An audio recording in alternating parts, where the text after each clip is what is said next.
Hello, my name is Sol Soler, and I'm a philosopher and a theoretical physicist, and I work on consciousness, so the science of consciousness, and I have put together a set of principles, well-defined scientific principles, that I form the theory of intrinsic consciousness, and I've shown in previous lectures that this set of principles can be used to give the first simple, logical, and intuitive interpretation of all the experiments of quantum mechanics. And now in this lecture, I'm going to show how the principles of the physics of consciousness can be applied to gravity. Okay, so I just recently published an essay that I will link in the description called The Conscious Physics of Gravity. So this is a two-part essay in which I explain how the physics of consciousness apply to gravity. Explain how it works. Which I'm going to go through the same stuff here, maybe explain it in a bit more detail than in the essay, but do please read the essay. That'll be linked in the description. And then we will see, once you've listened to this and once you've understood the interpretation of quantum mechanics, then you'll see that the scientific mystery of consciousness has actually been solved. Like the general basic solution has been achieved, which is good news. So first I might say a couple of words on how we know it's been achieved. Well, my theory of intrinsic consciousness it relies on one very big change in postulate.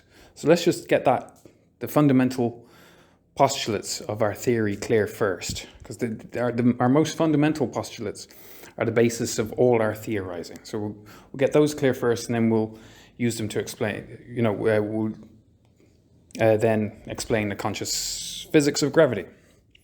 Okay. So quickly we'll recap why is consciousness considered a mystery?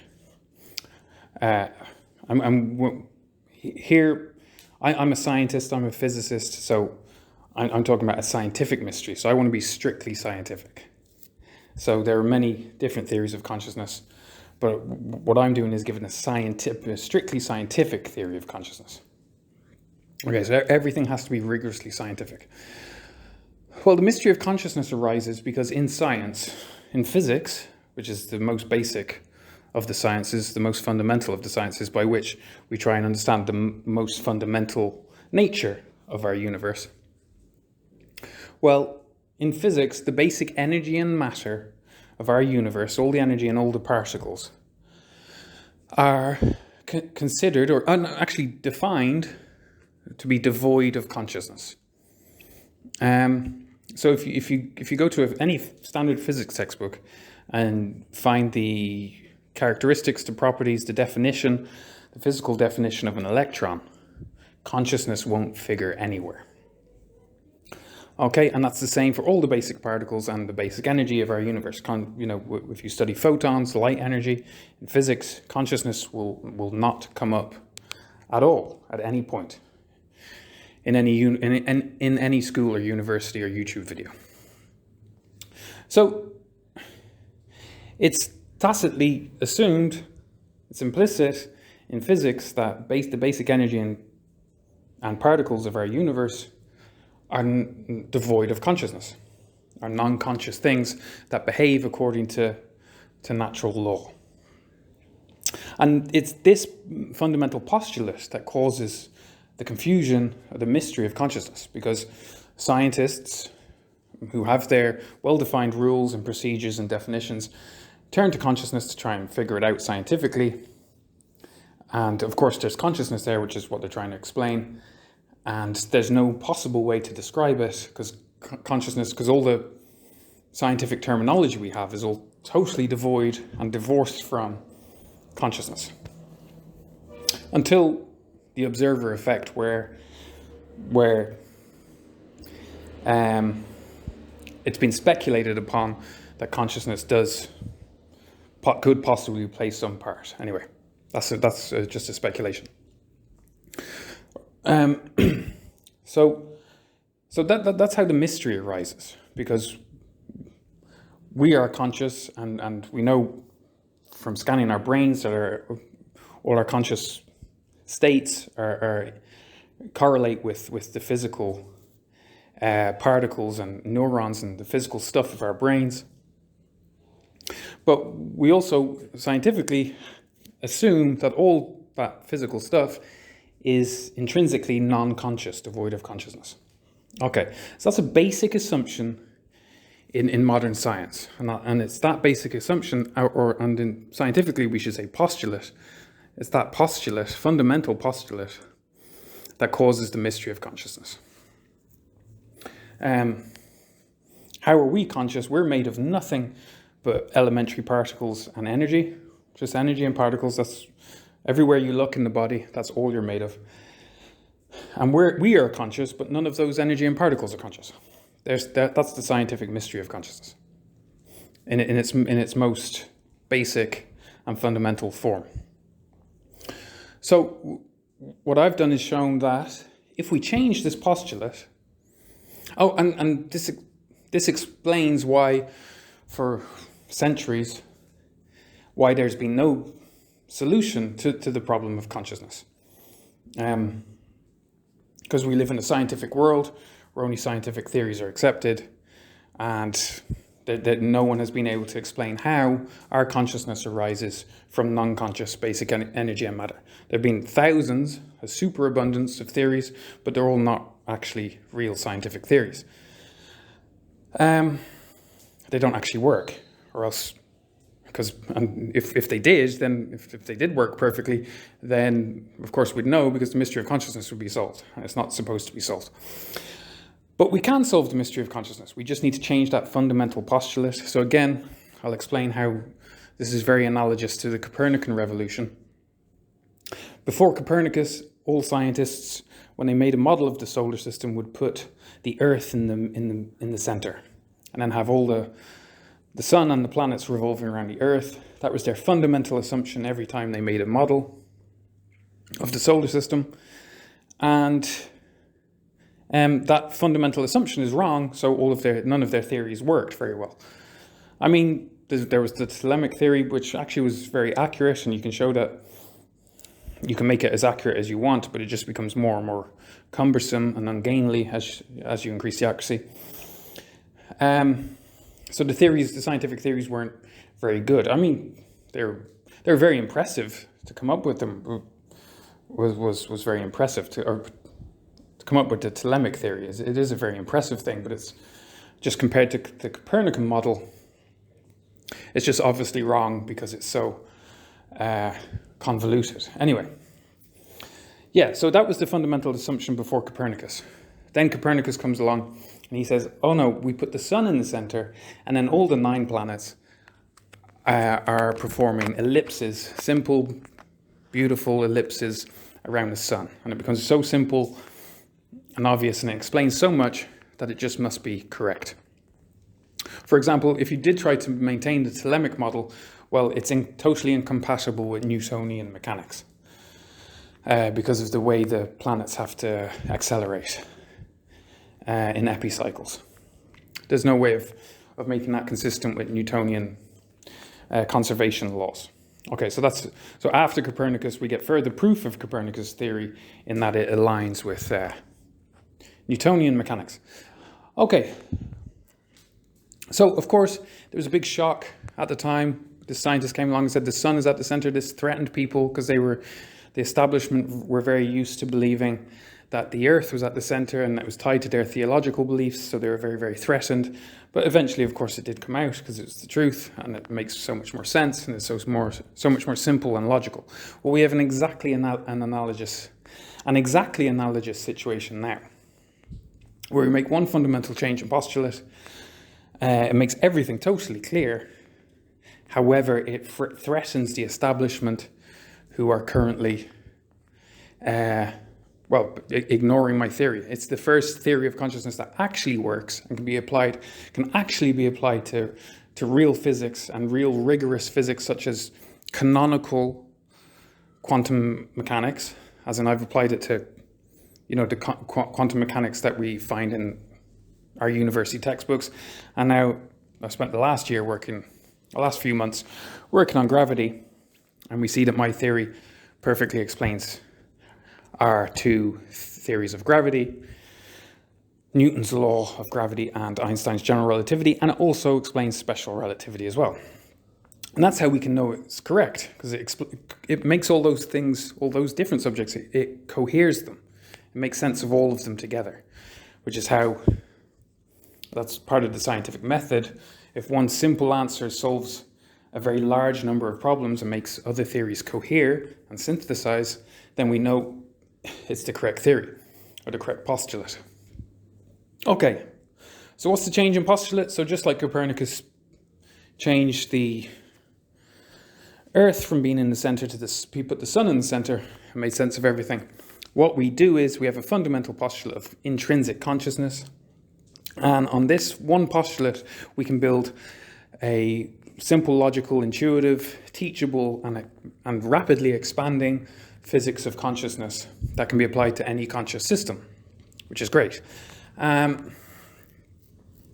So what's the change in postulate? Oh yeah, so up till now, scientists have been working under the assumption that energy, photons and electrons, particles are non-conscious, and therefore they're working under the assumption that the energy that came into existence in the Big Bang came into existence devoid of consciousness, not possessing any consciousness. That's their so that's the Earth in the center of the solar system, and we're changing that to putting the sun in the center of the solar system, which is a nice analogy because it makes all things light.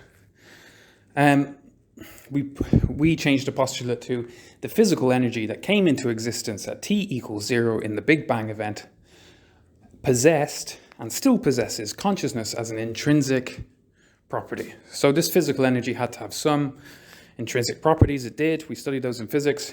And one intrinsic property has been ignored or overlooked, is a better term. And that property is intrinsic consciousness. So, and now that's a revolutionary and maybe shocking thing to consider. But one thing you have to make very, very clear and get this very clear in your mind, that is not anti-scientific. That is a perfectly valid scientific postulate. And I've been debating this for a long time with scientists of consciousness, and none of them can come up with any valid reason that we don't accept that as any reason that's not a valid scientific postulate. It is unquestionably a valid scientific postulate. We already link consciousness to matter, in that we know the shape and configuration of the matter of our brains is linked to consciousness. So we do find it plausible that energy can be conscious. Like you yourself are made out of nothing but physical energy and particles, and you are conscious. So if you believe you are conscious, then the energy and particles that are making you up are conscious. It's just until now it's been believed that that is some special new phenomena that happens just inside the brain. That's just not how it works. You can check your body now. You're conscious in every single part of it. You can put your consciousness in your feet, see how your feet are. Maybe they're aching. You can check your knees, check your hip. You might have a bad right hip, and you might have a torn tendon in your right ankle, or whatever. But you can put your consciousness everywhere, and that's because all the energy is conscious. So yeah, it's not unscientific at all. In fact, what is unscientific is to say things like consciousness is the brain is an antenna and is picking up consciousness that's broadcast. And then you don't explain what the consciousness is made of. Is it made out of energy? Are these energy waves of consciousness? Or energetic particles of consciousness? In which case, why haven't we ever measured them? Also, where is this consciousness being broadcast from? Why does it give a perfect conscious experience of free will? And, just so many. It's just not a real theory. Or saying things like consciousness comes from tiny, string theory dimensions that can never be physically observed. String theory is very clearly, and scientists are more and more aware of this fact now. String theory is very clearly not a real scientific theory. So if your theory of consciousness relies on string theory, you don't have a really scientific theory of consciousness. Okay, so yeah, that's the change in postulate. And yeah, it makes sense of a huge number of things, namely how you're conscious and why the configuration of your body and brain, why each change in your conscious state correlates with a physical change in the energy and particles of your body and brain. Like, you know, if you touch your face, that's a physical process involving, you know, the physical object that is your hand, and the physical object is your face, and then, you know, sensitivity and your nervous system and brain activity involved in touching your face. But all of those things are physical processes. And the reason you have conscious sensation of them, like you consciously participate in touching your face and feel it, is because all the energy and particles of your hand and brain and face are all themselves conscious. And when you put them in different formations of conscious energy and particles give rise to different conscious experiences within themselves. And then a human being is a very, very complex configuration of conscious energy and particles that's taken billions of years to evolve. And thus we have very complex conscious lives. We have complex physical lives and complex conscious lives, because as our postulate states, energy and consciousness are the same thing. Physical energy is conscious, and it is physical consciousness, which is why you're conscious throughout your entire body. So then we use that postulate to give the first simple, logical, and intuitive interpretation of all the experiments of quantum mechanics. So you use a few postulates. Basically, if all the energy that came into I'll go through it very quickly and then we'll get on to gravity. But you see how the theory can be applied generally to both the two major branches of canonical modern physics, which is quantum mechanics and general relativity. The theory applies equally to both, which is how we can tell it's true. It makes sense of both and kind of unites them. Okay. So for quantum mechanics, and please check the lecture, The Truth About Quantum Mechanics and Consciousness, if all the energy that came into existence in the Big Bang possessed consciousness as an intrinsic property, so that's not too hard to believe, really. It might be a bit shocking to get your head around at first, but the energy that suddenly came into existence in the Big Bang, it had physical properties, but it also was having some sort of conscious experience. Who knows what that conscious experience was? Maybe it was bliss. Maybe it was somehow orgasmic or something like that. But we just don't know at the moment. That is for the future of the physics of consciousness. But we're just postulating scientifically that energy was immediately conscious and fundamentally and intrinsically within itself. Just like you, made out of the same energy, all the energy that makes you now was in that first moment, because energy is conserved. All the energy that makes you now is conscious, and its exact configuration, the exact configuration of your brain and body at any given moment is also conscious, and your conscious sensation or conscious experience at any moment depends on the configuration of your body and brain. And that's why in neuroscience, we can stimulate different parts of the brain, and we know what effect will happen. Because similar physical processes consistently give rise to similar conscious experiences within themselves. So anyway, I'm just trying, I know I am repeating myself a little bit sometimes. I'm just trying to get it, because it is so clear. And, there's been long debates about this, and you can just make it so clear that it's irrefutable. Like, you don't have to believe in this theory, but you do have to accept that it's scientific theory. Like, it is a valid scientific theory. And therefore, it's the only valid scientific theory of consciousness that currently exists, that actually works. As in, it's the only theory that has principles, like Newton's principles, that can be applied generally and can be applied to any conscious system. So yeah, in quantum mechanics, all the energy that came into existence in the Big Bang is conscious. Therefore, any particles that are made out of that energy are also conscious. So then to explain quantum mechanics, all the individual particles are conscious, and what we're witnessing in quantum mechanics is conscious particles making conscious choices. So instead of an electron deciding to put its spin up in a magnetic field or put its spin down, in the past that was decided probabilistically. There's no way to predict it, so we just say, okay, we could just measure the probability. So we thought that matter was intrinsically probabilistic. Now we're just saying that it's the electron itself decides whether it goes spin up or spin down. So we just postulate that energy is conscious. This conscious energy form particles out of itself, which are also conscious, but they're very, very simple. They're the simplest objects in the universe. So they're not living complex lives because they're not complex formations. So their consciousness is very, very limited compared to a human's. There's much less features to their consciousness.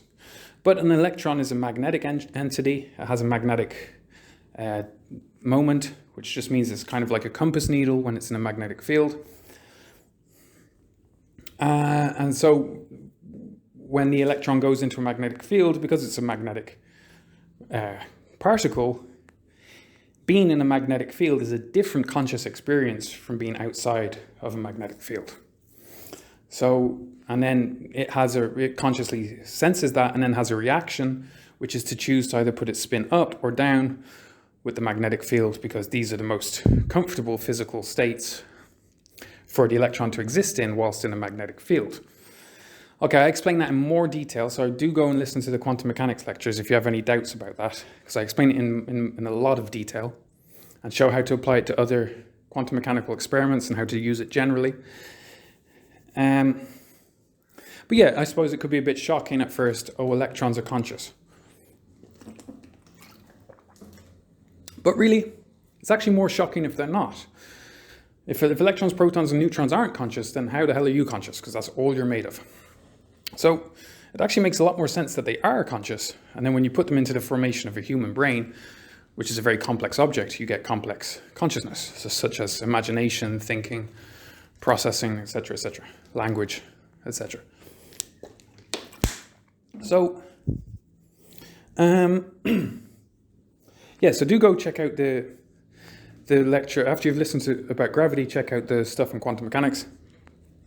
It's all perfectly simple. It's like I was taught theoretical physics in a very rigorous university, and yeah, I've been debating this for a long time. There's no scientific flaw to the theory at all. As I say, you're free not to believe it is actually the case about this universe, but it is a real scientific theory based on simple scientific postulates and principles that can be applied generally.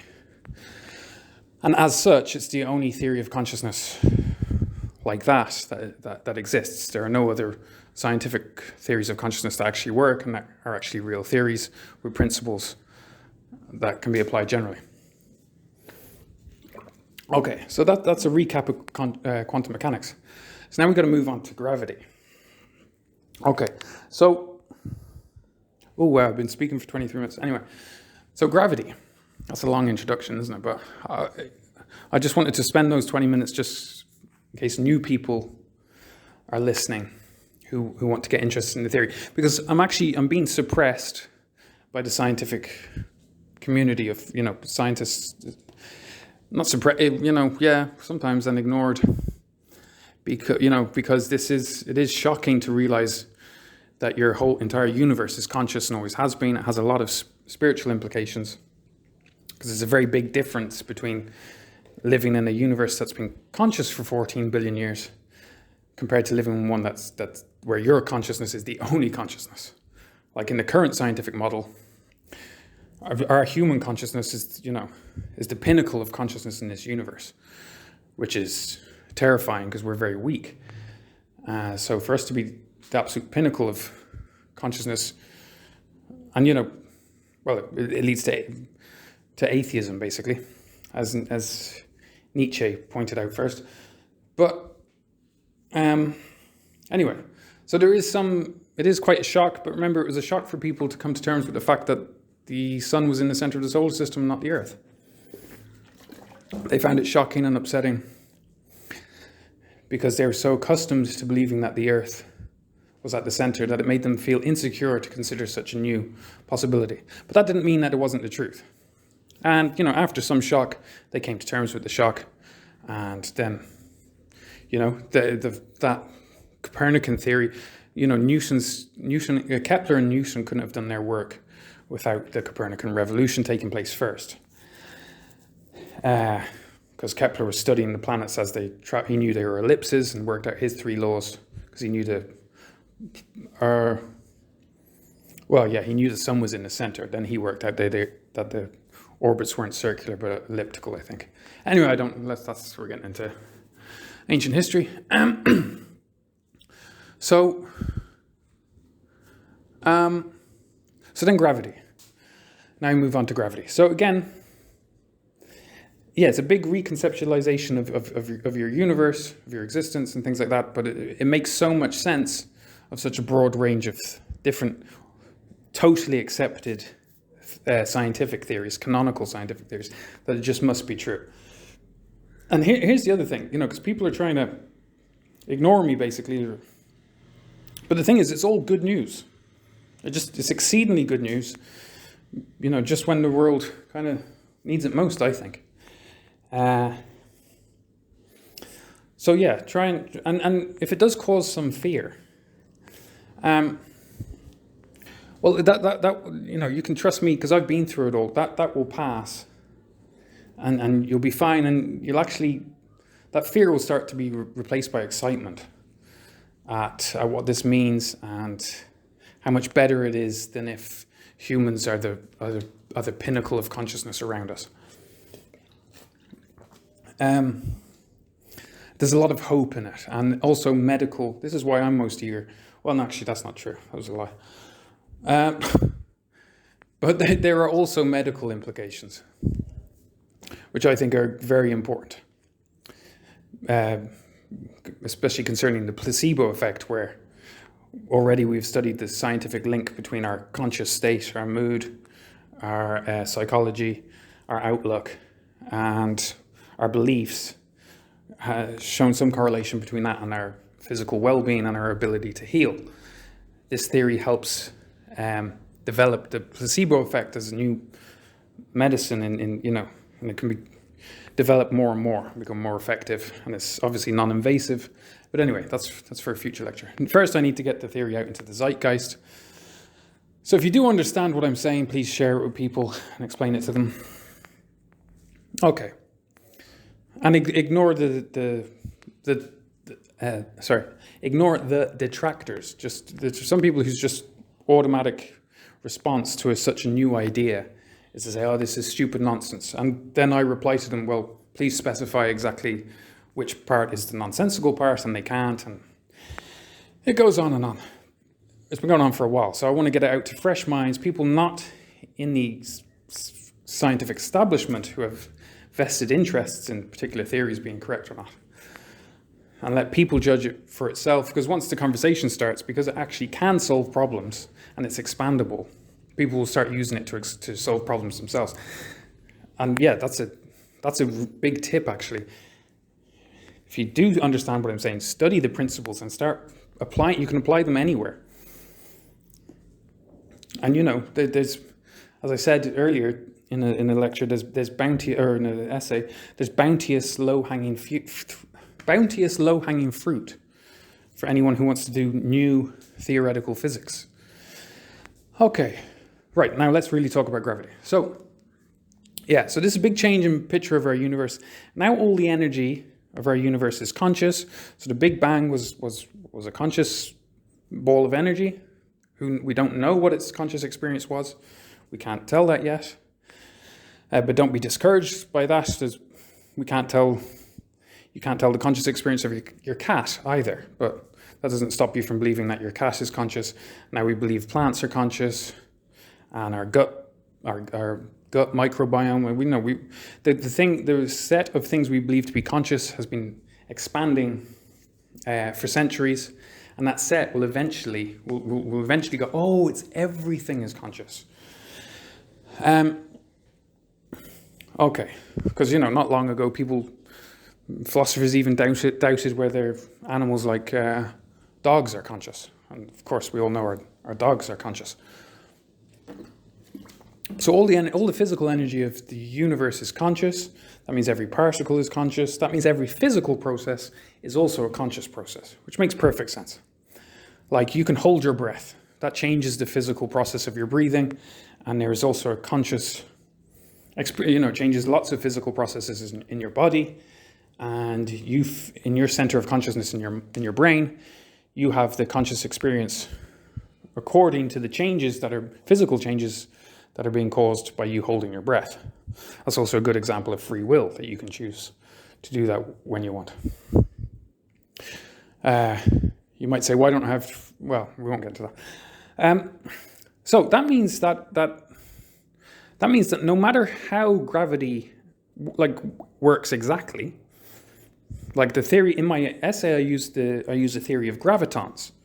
So all the forces in our universe use force-carrying particles. So particles are transmitted from one object to another carrying some force. And these would be quantum particles, so in between, they would be traveling as waves, exhibiting wave behavior, and then they would collapse into whatever particle absorbed them, and that would be a quantum event as well. But whatever means that gravity works, whatever physical means by which gravity functions, it definitely functions with energy. That's the basic scientific premise. It's all made of energy. All particles are made of energy and can be converted into energy according to E equals mc squared. So whether it's gravitational waves, gravitational particles, or quantum gravitational particles, it's all energy, and therefore with our new postulate, it's all conscious. So we'll work with gravitons because it makes most sense, because the other forces of the universe are mediated by force-carrying particles. So we'll say that gravity is as well.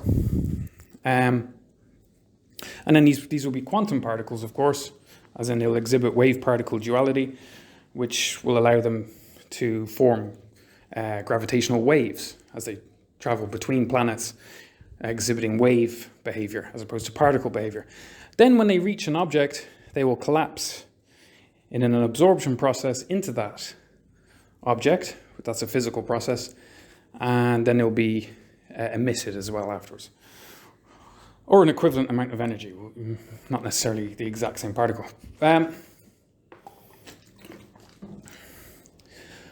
So that's the basic model we're going to be using.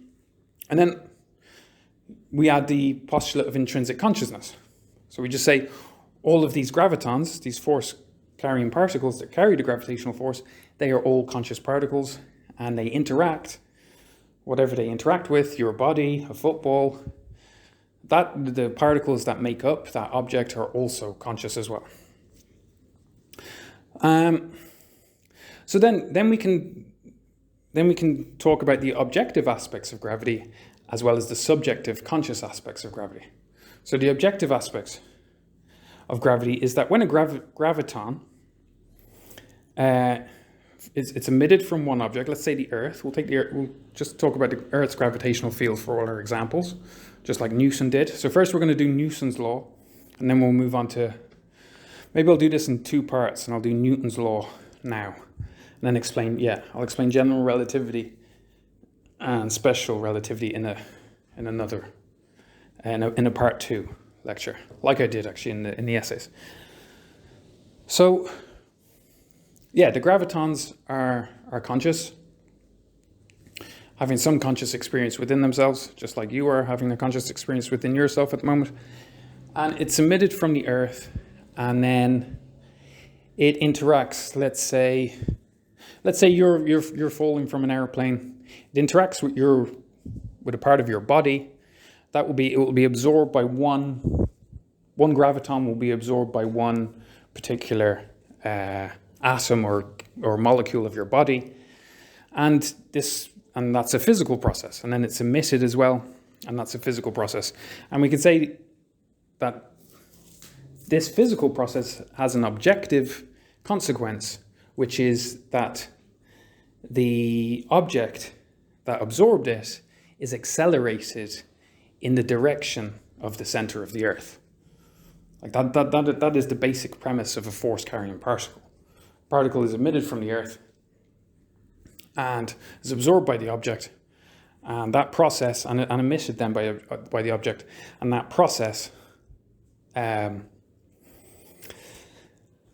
exerts a force on the particle that emitted it, and that force, as we know, is always directed to the center of the object. This is the center of gravity of the object, which in our case is the center of Earth. Okay. Now, obviously, to accelerate an object requires some energy. So the graviton, is absorbed and then emitted, but it's emitted with less energy. And the energy difference is how much the particle is accelerated by. Okay, so that's the object. Now we've mentioned no consciousness there. That's just the basic physics of gravitons, how they work. So now we discuss the subjective aspects of this process. So it's a physical process, which means it's also a conscious process, because all energy is conscious. So the graviton is absorbed by the object in question. It becomes a part of that object energetically, as we say, it's absorbed, so it's taken into that object. And this causes a change in the object. Now the object has more energy, for example. The graviton being absorbed increases its energy momentarily, which increases its mass. And also the object is conscious, so this will also change its conscious, it's a change in its physical state, and all changes in physical state are changes in the conscious state of the particle as well. So the graviton being absorbed will change the conscious state of the particle, and in particular, how it will change its conscious state is the particle will consciously feel a force in the direction of the center of the Earth. Okay? So then we have a picture of the Earth is emitting very large numbers of gravitons. Then these are encountering objects in the Earth's gravitational field. The objects absorb the gravitons and emit them, and some energy remains in the object, and that energy is used to accelerate the object towards the center of the Earth. So the process, that physical process of the absorption and emission of a graviton, has the physical effect of accelerating it towards the center of the Earth, and it also has the conscious effect within the object of making it consciously feel a force in the same direction. Okay, so then what we've done is where Newton, what Newton did, which was very important, was he came up with the idea of a universal force, where his universal law of gravity could be applied anywhere, to any solar system, anywhere in the universe, and it worked to explain them. Now, as we know, or at least as we suppose, gravity is the same. Gravity works the same everywhere in the universe. It's a universal force. It works as, if we traveled to a distant galaxy, and then we would check their gravity and be like, oh yeah, it works exactly like it does on Earth. Like there'd be a planet of a different mass, but we'd use Newtonian mechanics to calculate the gravitational field and everything, and be like, yeah, Newton's law works to describe the gravity here as well, even though we're light years away. Like that's what we mean when we say gravity. The law of gravity is universal. Now what we're expanding this theory, the analogy I use is it's like a butterfly opening its wings. Or another way to think of it is objective physics draws the mathematical maps of our universe and the physical processes of our universe. And then the physics of consciousness colors in the map with conscious experience. So what we're saying is that gravity is also not just a universal force, but also a universal conscious experience. So when we trust that if we travel light years away and examine gravity, we believe that it will be exactly as it is here on Earth. Newton's law will still work, general relativity will still work. Also, if we travel light years away and go into a gravitational field, it will also be the same conscious experience. So for example, if you're in a gravitational field that has the same strength as the Earth's gravitational field, you'll have exactly the same conscious experience. So, and that is the conscious experience of your weight.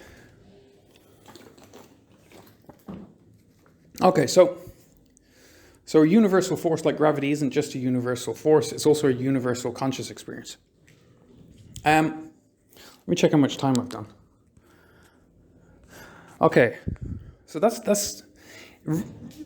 I'd highly recommend reading the essay that's in the description. I go through Newton's law in a lot of detail there, explaining Newton's law and then adding consciousness to Newton's law like I just did. So very quickly, Newton's law is F m1 m2, so that's the gravitational force between object m1 and object m2 is equal to, and I like to put a minus because it's an attractive force, so it subtracts from the distance between objects, so you need a minus sign. It's going to reduce the distance between objects. If it was repulsive, that would be a plus sign, and it would increase the distance between objects. So it's a minus sign, then G, capital G, that's the gravitational constant. And that is a measure of the strength of gravity in our universe. If that were bigger, gravity would be stronger. If it were smaller, gravity would be weaker. But it's not just that. Also, there's a 4 pi hidden. No, there's a 1 over 4 pi. Or 4 pi to the minus 1 hidden in that G. So it's actually, that G is two numbers multiplied together. So one number is the force of gravity in our universe, and the other number is 1 over 4 pi. That 1 over 4 pi is there. It's mixed in with the G because it's a constant. And it's a mathematical convention to just, if you have two constants, you just multiply them together and give it a new name, a new letter. Because it's not going to change. But actually that's quite confusing because the equation makes much more sense if we actually include the 4 pi in the denominator. Because then it's G m1 m2 over 4 pi r squared. So normally you see it as just G m1 m2 over r squared, where the 4 pi is now up in the G, is included in the G. But we want to explain why the 4 pi is there. So if we take it out and put it back down with the r squared, it becomes much clearer, because 4 pi r squared is the surface area of a sphere. And that's why the 4 pi is there. 4 pi r squared is the surface area of a sphere. And that's why it's dividing by r squared. I ask a lot of physicists, why is Newton's law, why do we divide by r squared? Very, very telling fact is that a lot of physicists can't give any answer to why it's r squared. But because there's too much focus on the maths, on memorizing the maths, and not enough focus on what the maths actually means and making the models in your head. So, but anyway, it's 4 pi r squared. So you're dividing by 4 pi r squared. So it's G m1 m2. So each kilogram of a mass affects every kilogram of the other mass. That's why you have to multiply them together. And then you have G, the strength of the universe, the strength of gravity in our universe, m1, m2. So the sun is very big, m1 is extremely big, so the sun's gravitational field is extremely strong. And then you divide by 4 pi r squared. So you divide by the area of a sphere. And that is because, why do we divide by the area of a sphere? Well, and we should say, when we talk about r squared, that's the radius of this sphere, and it's equal to the distance between, let's take the Earth as our m1, the gravitating body. This sphere that we're dividing by, its radius is defined by your distance, how far away you are from the center of the Earth, okay? So that's why gravity gets weaker the further you are away from the Earth, because the r gets bigger and bigger. R squared gets bigger and bigger. So you're dividing by r squared. So the force gets smaller and smaller. So why is it the surface of a sphere defined by your distance from the center of mass of the object? Well, that's because gravity is spherically symmetric. So it works the same way in all directions. And so if you imagine the Earth as a, and we'll take Newton's approximation as well, again, because we're deriving Newton's law, we'll take the Earth as a perfect sphere. And then if you imagine gravitons are being emitted from the surface of this sphere, perpendicular to the surface, then let's say at one time, at some particular time, some number of gravitons are emitted from the surface of the Earth. They'll all move away from the Earth at the same speed.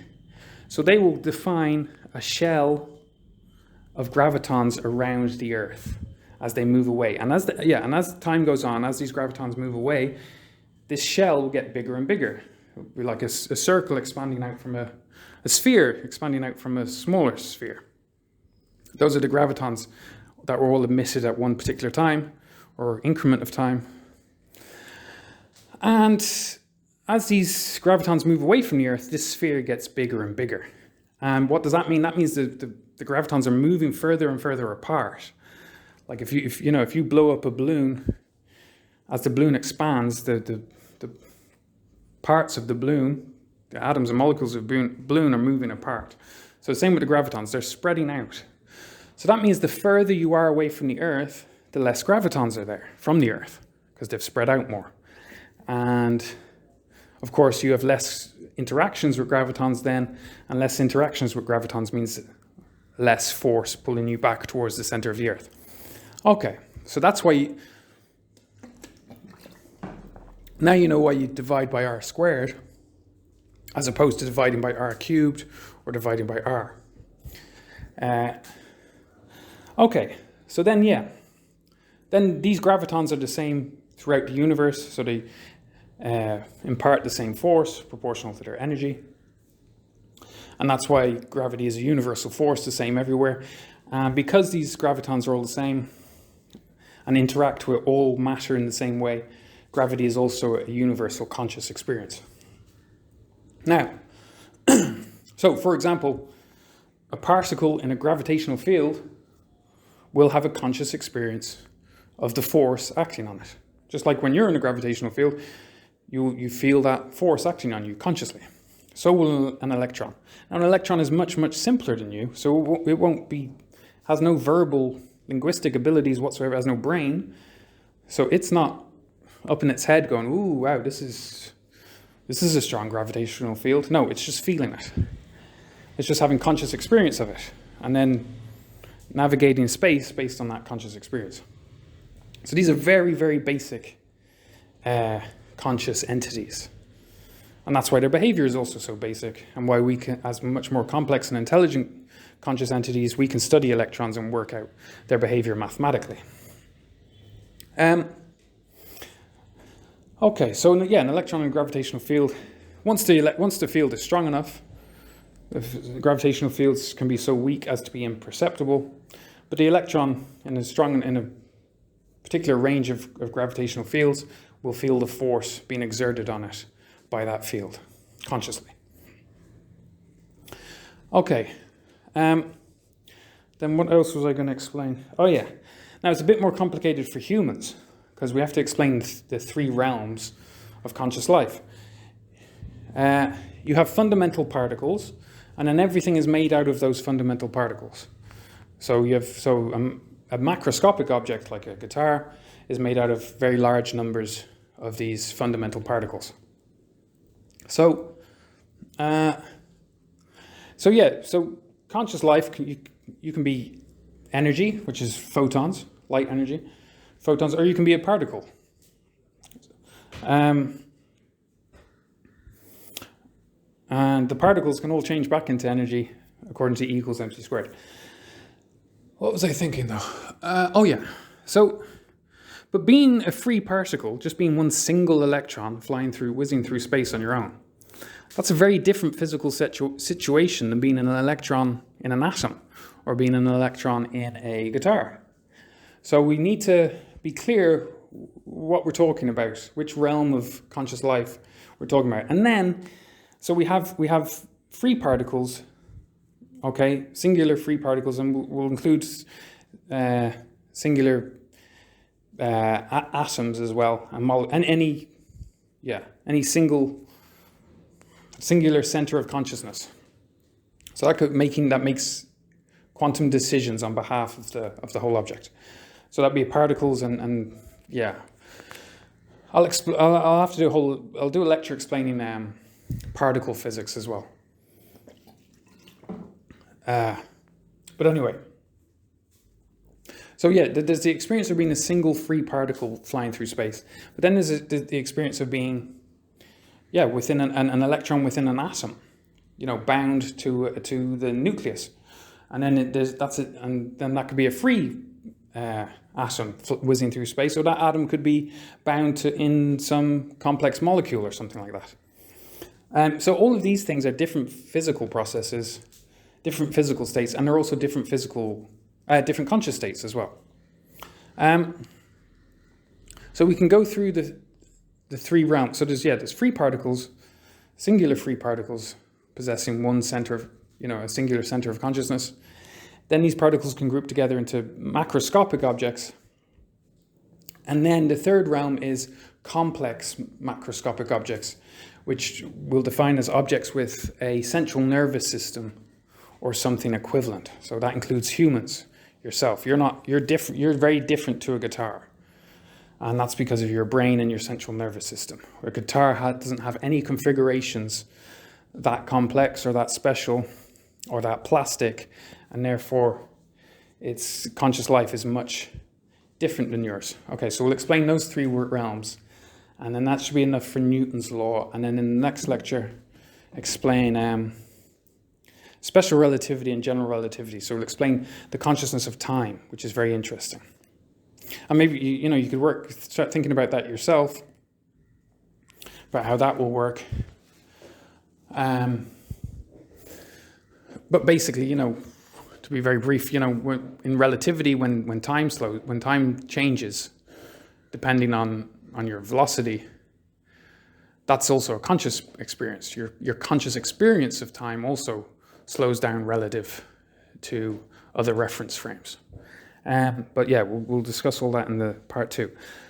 So yeah, the three realms. So yeah, there's free particles. So they exist in gravitational fields, and they interact with gravitons, and they have the conscious. So an electron in a gravitational field will consciously experience a force in the direction of the field.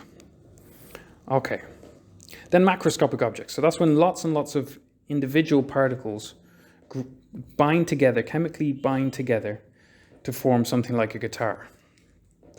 Then what happens? Well, now we have the case where a guitar is not one single center of consciousness. That's the big issue. A guitar is not one single center of consciousness. It's many millions and billions of single centers of consciousness. Electrons, protons, and neutrons and things.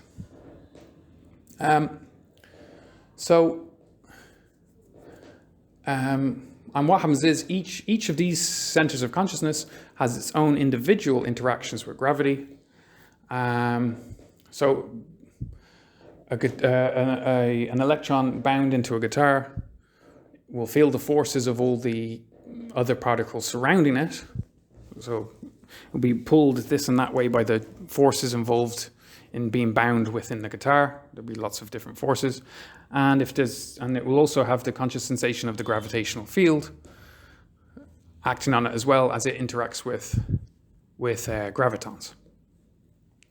Okay, so this is one issue that people have is a stumbling block for people when they first encounter my theory, because they're like, oh, so you're saying all energy is conscious, then that means my guitar is conscious. And I'm like, yeah, your guitar is conscious, but that doesn't mean it's one personality. It's not like, oh, I'm a guitar. It's not one personality. It's many millions and billions of conscious centers, particles,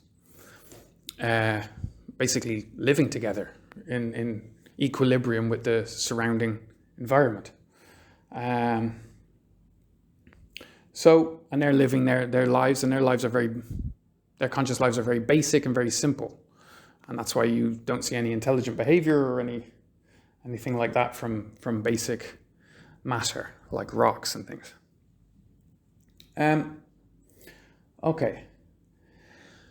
So that's macroscopic objects. So each particle in the macroscopic object will have the conscious sensation independently within itself of the gravitational force acting on it, if that gravitational force is strong enough for it to consciously break into its consciousness. So some gravitational forces are too weak.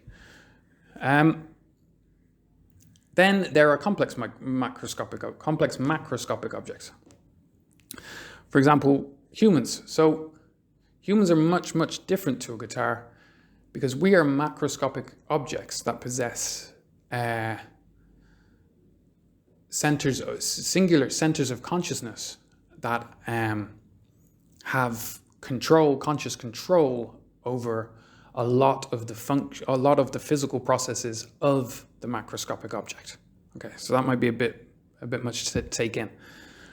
But we have what differentiates us from a guitar is our central nervous system and the complexity of this central nervous system. So as we said, conscious energy has been evolving since the beginning of the universe, from the Big Bang state into particles, into stars, into atoms, into molecules, and into the periodic table, and it's all getting more and more complex. Like there's an undeniable trend towards increased complexity from the Big Bang, where the Big Bang is the simplest possible state, because it's the most dense black hole that's ever existed. All the matter of the universe was in that first state.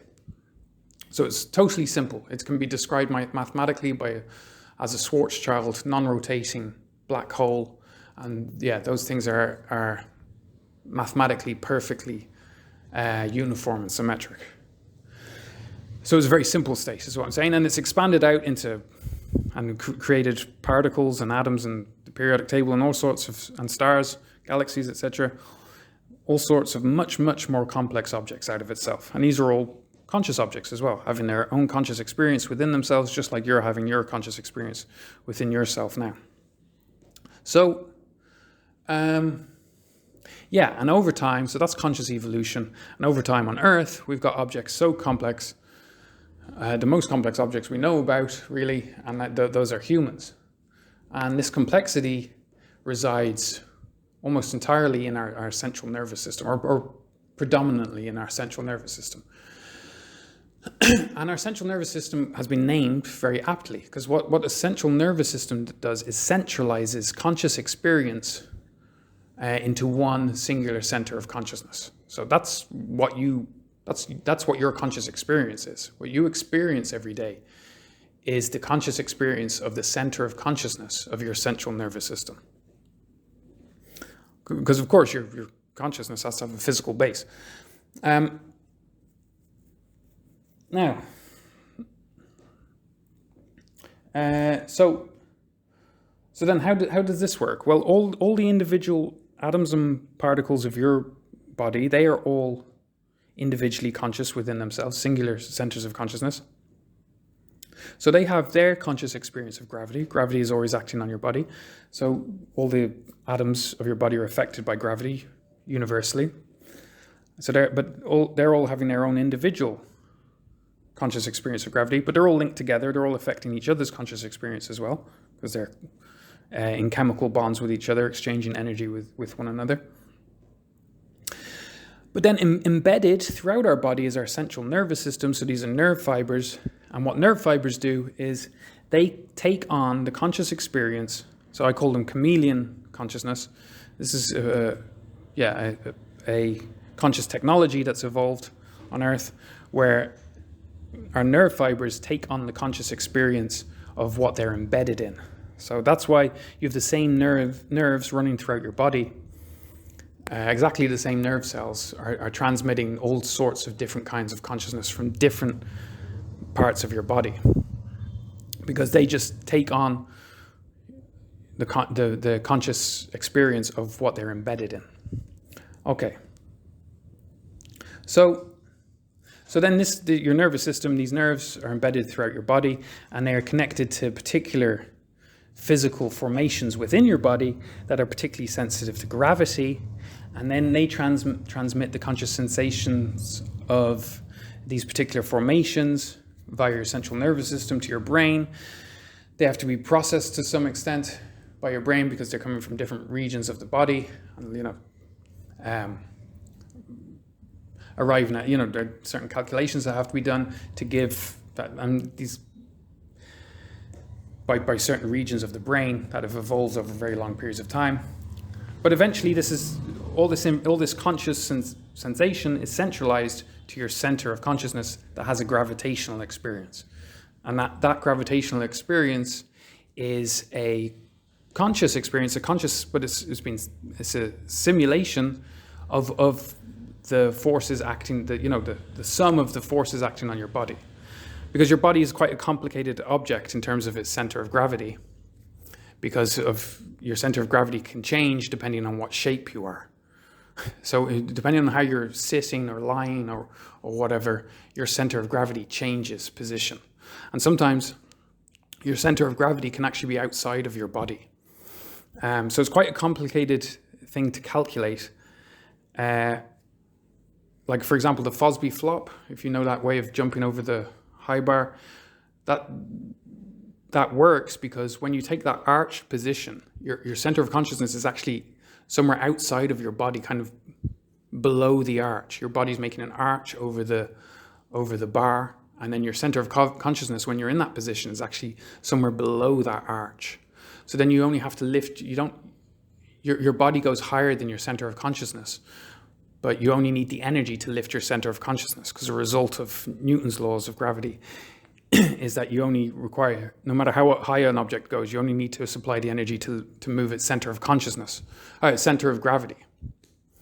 So yeah, that's why the Fosby flop works so well, because the center of gravity is actually below your body.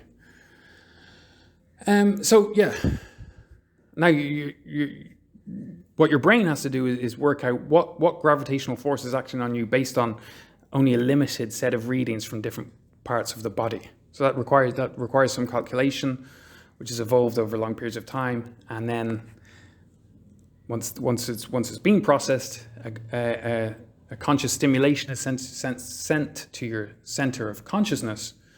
And that stimulation is equivalent to a gravitational experience for the center of consciousness,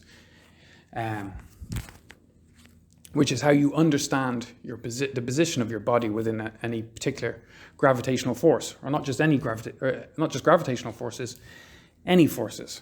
Okay, and that is quite complicated, like all the different mechanisms involved in how the human body measures gravity, because we use different mechanisms. But as I explained dizziness in my lecture. For example, one way the body measures the gravitational or forces acting on it are these canals in your ear filled with fluid. So that's why when you spin around, the fluid in these canals takes on angular momentum and keeps spinning even after you stop spinning, which exerts a force on hairs, very fine hairs in the canal, and that conscious experience of the force of the fluid acting on the hairs is transmitted to our center of consciousness by our central nervous system. And because the fluid is still spinning, even after you stop spinning, you still feel like you're still getting conscious information from these canals that you still have angular momentum when you don't, and that's why you fall down.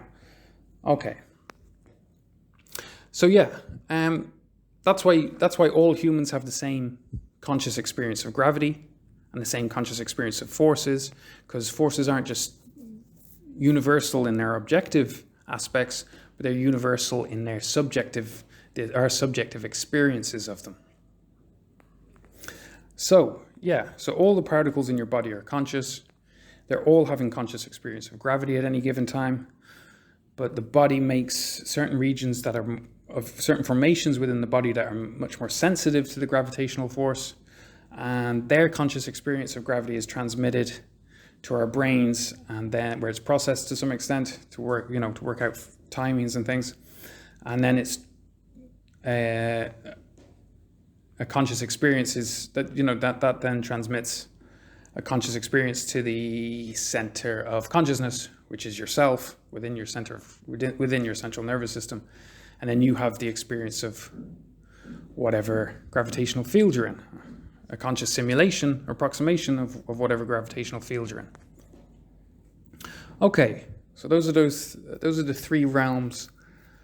So in a guitar, all the particles are having the conscious experience of gravity within themselves, but it's not being centralized by anything. It's not being centralized to any special region that there's no brain, there's no center of consciousness, there's no special center of consciousness, there's no, for the intelligence of a human to reflect on the nature of gravity, because there's one thing to consciously feel gravity.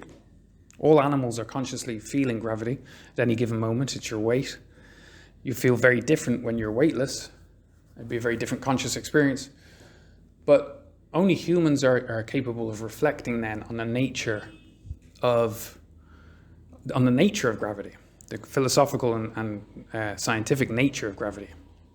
And that's because we have these very complex objects capable of complex conscious experiences, such as philosophy and doing mathematics, which obviously are conscious experiences. So yeah, I think that's enough for this. So maybe in part two, it'll be about the conscious experience of time. So that in that case, we will focus on special relativity, where time is most carefully analyzed, or most fundamentally analyzed by Einstein.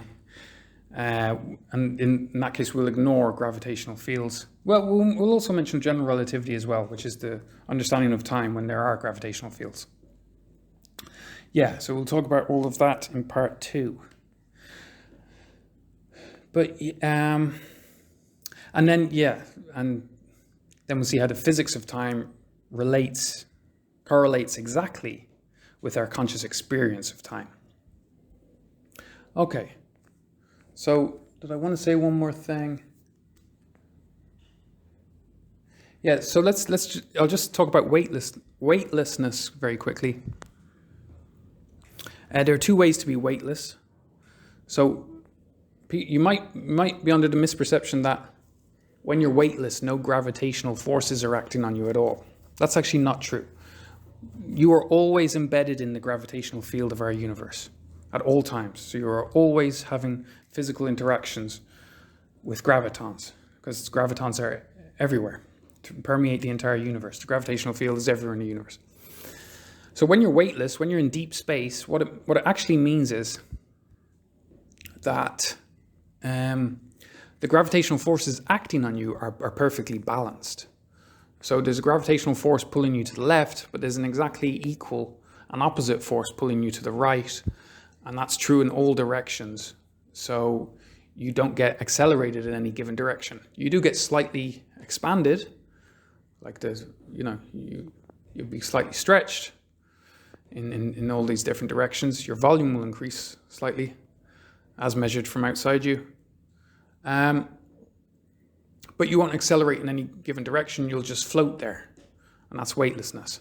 That's one way of being weightless. The other way, and you might think that's how an astronaut is weightless. That's not how an astronaut is weightless. Actually, an astronaut is weightless in the second way, which is when you fall freely with a gravitational field.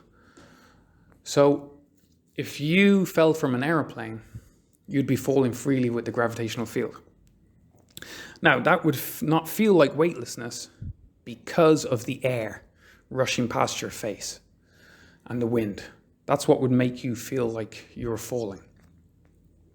If you did this in a vacuum, if you fell freely with the gravitational field of the Earth in a vacuum chamber, let's say you wore an oxygen mask, and let's say it was dark as well, so you had no visual information, so you wouldn't be seeing the Earth rushing towards your face, So let's say you did it in the dark, you would feel like you were floating, weightlessness. That's what that guy, Felix, whatever his name is, who jumped from very high up in the atmosphere. And it felt, the experience is equivalent to weightlessness because you're falling freely with the gravitational field. That's what's actually happening with astronauts when they're floating around in their space station. Actually, the space station is falling freely with the Earth's gravitational field. It's just doing it in a circle.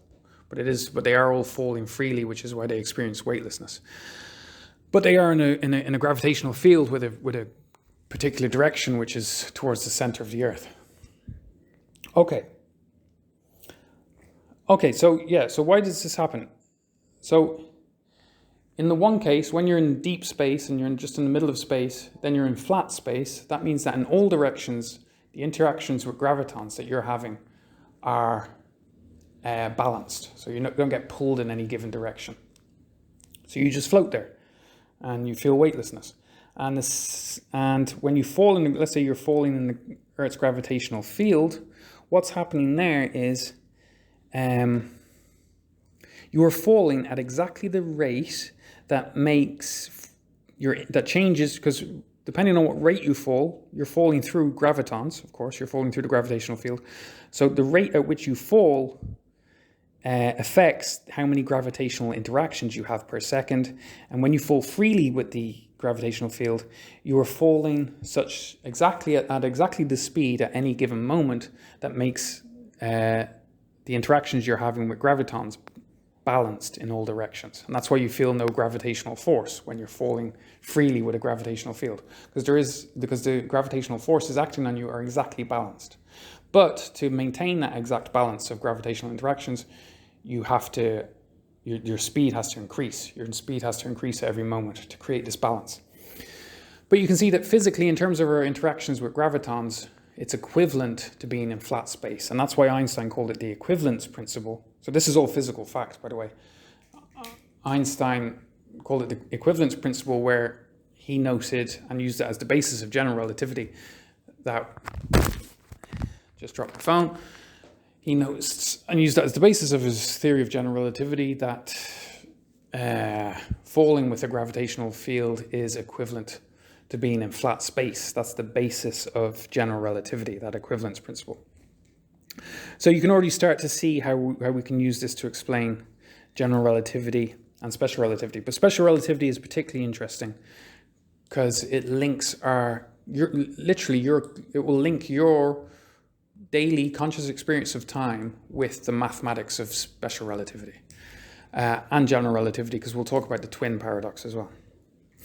But obviously with the twin paradox, when the twin comes back younger, they've obviously not just experienced less time physically, they've also consciously experienced less time, which fits in with our theory as well.